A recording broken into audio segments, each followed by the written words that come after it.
Makassar, ibu kota Sulawesi Selatan, akhir pekan ini bertabur tokoh nasional. Dua tokoh nasional asal Sulsel menggelar hajatan pernikahan anak, Irjen Fadil Imran dan Andi Nurdin Halid. Acaranya digelar di Makassar, Sabtu tanggal 22 Januari dan Minggu tanggal 23 Januari.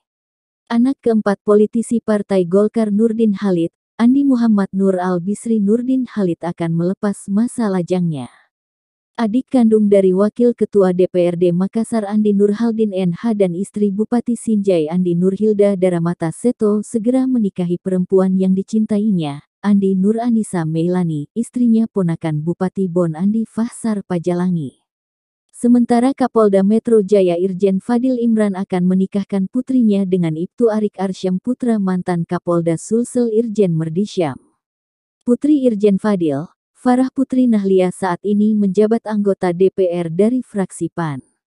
Acara resepsi Putri Irjen Fadil digelar di Hotel Upper Hills Jalan Metro Tanjung Bunga Sabtu malam ini. Keesokan harinya, giliran putra Nurdin Halid menggelar resepsi di tempat yang sama.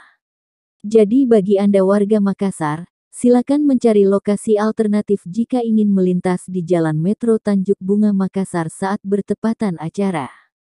Dipastikan, tokoh nasional tanah air akan menghadiri acara dua tokoh kelahiran Sulsel ini.